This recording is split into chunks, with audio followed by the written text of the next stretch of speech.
तरफ हम अपने तीर्थ और ऐतिहासिक धरोहर का विकास कर रहे हैं तो वही दूसरी तरफ भारत दुनिया की बड़ी स्पेस पावर बन रहा है।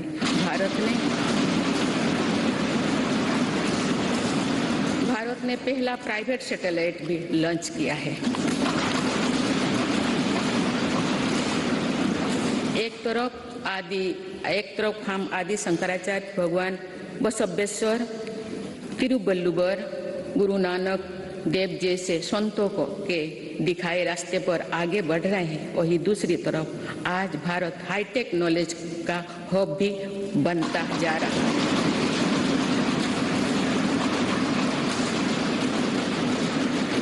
एक तरफ हम काशी तमिल संगमों के जरिए एक भारत श्रेष्ठ भारत की भावना को मजबूत कर रहे हैं तो वही one nation one ration card जैसे आधुनिक व्यवस्था भी बन रही है। डिजिटल इंडिया और 5G टेक्नोलॉजी में भारत के सामर्थ्य का लोहा आज पूरी दुनिया में मान्य है। आज भारत जहां योग और आयुर्वेद जैसी अपनी पुरातन विधाओं को पूरी दुनिया तक पहुंचा रहा है, वही दूसरी तरफ फार्मेसी ऑफ वर्ल्ड की नई पहचान भी सशक्त कर रही है।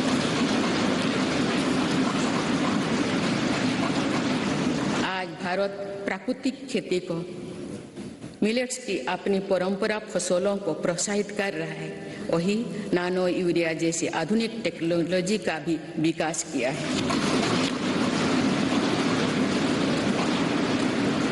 खेती के लिए एक तरफ जहां ग्रामीण इंफ्रास्ट्रक्चर को हम बेहतर बना रहे हैं, वही दूसरी तरफ ड्रोन टेक्नोलॉजी से सोलर पावर से किसान को ताकत दे रहे हैं। शहरों में जहां स्मार्ट सुविधाओं के विकास पर बल दिया जा रहा है, वही स्वामित्व योजना में पहली बार गांव के घरों को की ड्रोन से मैपिंग की जा रही है। आजादी के अमृत महोत्सव पर जहां आज हर जिले में 75 अमृत सरोवर बनाया जा रहा है तो वही सैकड़ों आधुनिक वंदे भारत ट्रेनें भी लॉन्च किया जा रहा है।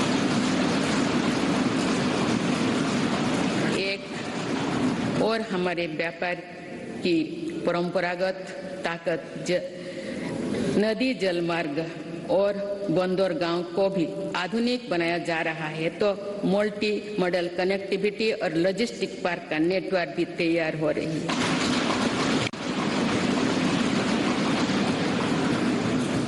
माननीय सदस्यगण, आजादी के अमृतकाल में देश पंच प्राणी की प्रेरणा से आगे बढ़ रहे हैं। गुलामी के हार निशान, हार मानसिकता से मुक्ति दिलाने के लिए भी मेरी सरकार निरंतर प्रयासरत है।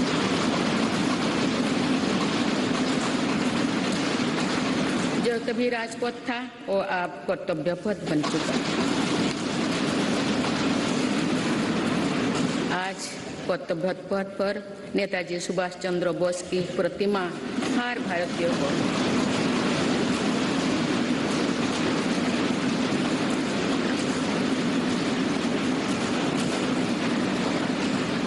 भारतीय को गौरवान्वित कर रही है तो अंडमान निकोबार में भी नेताजी और आजाद हिंद फौज के शौर्यों को हमने सम्मान दिया है। अभी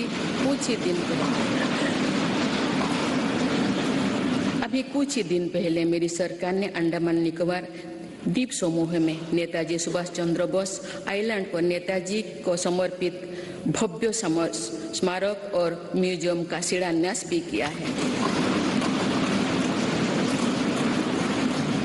भारतीय सेना के परमवीर चक्र विजेताओं के नाम पर अंडमान निकोबार के 21 द्वीपों का नामकरण भी किया।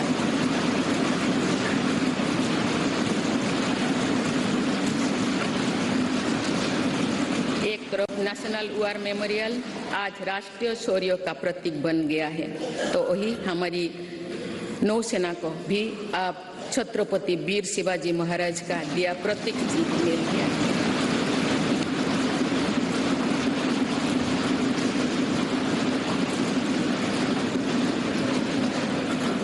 तरफ जहां भगवान बिरसा मुंडा सहित तमाम आदिवासी स्वतंत्रता सेनानियों से जुड़े संग्रहालय बन रहे हैं, डॉक्टर बाबा साहब आम्बेडकर से पंचतीर्थ बनाया गया है, वही दूसरी तरफ हर प्रधानमंत्री के योगदान को दर्शाने वाले प्रधानमंत्री संग्रहालय का निर्माण भी किया गया है।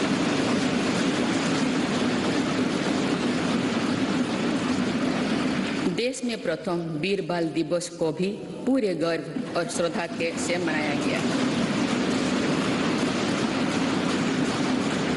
इतिहास की पीड़ाओं और उनके साथ जुड़े शिक्षाओं को जागरूक रखने के लिए देश में विभाजन विभीषिका स्मृति दिवस की शुरुआत भी मेरी सरकार ने की।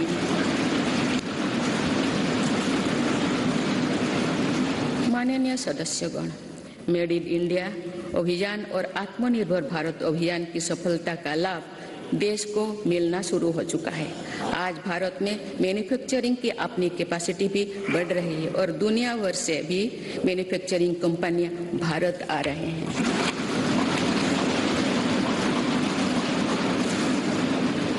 आज हम भारत में ही सेमीकंडक्टर चिप से लेकर हवाई जहाज के निर्माण तक के लिए प्रयास शुरू कर चुके हैं। ऐसे ही प्रयासों का परिणाम है कि भारत में बने सामान का निर्यात लगातार बढ़ रहा है। कुछ वर्ष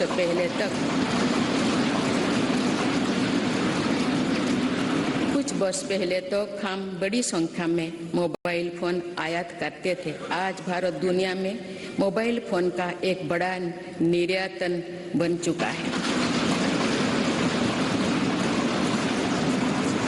देश में खिलौना के आयात में 70% कमी आई है, जबकि निर्यात 60% से भी ज्यादा बढ़ गया है।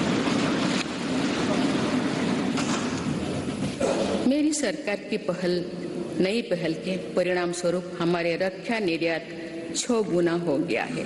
मुझे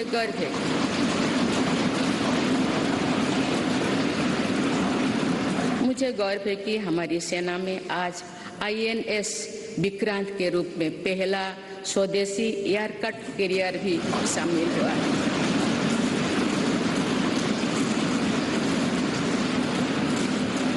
हम मैन्युफैक्चरिंग के नए सेक्टर में ही प्रवेश नहीं करे हैं, बल्कि खादी और ग्रामोद्योग जैसे अपने पारंपरिक सेक्टर में भी प्रशंसनीय काम कर रहे हैं।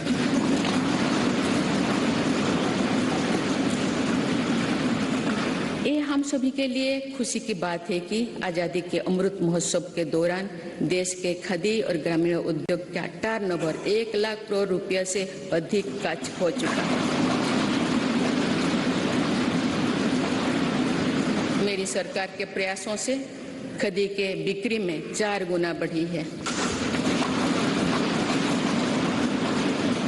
माननीय सदस्यगण, मेरी सरकार ने इनोवेशन और एंटरप्रेन्योरशिप पर निरंतर अभूतपूर्व बल दिया है। इससे दुनिया की सबसे युवा आबादी वाले हमारे देश की ताकत का सदुपयोग हो रहा है। आज हमारे युवा अपने इनोवेशन की ताकत दुनिया को दिखा रहे हैं। 2015 से भारत ग्लोबल इनोवेशन इंडेक्स में 81 स्थान पर था। अब हम 40वें स्थान पर पहुंच गए।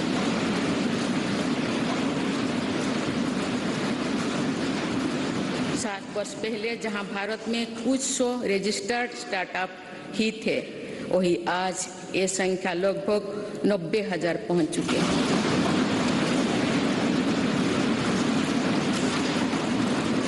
आज के युग में हमारी सेनाओं का भी युवा शक्ति में समृद्ध होना, युद्ध शक्ति में निपुण होना, टेक्नोलॉजी की पावर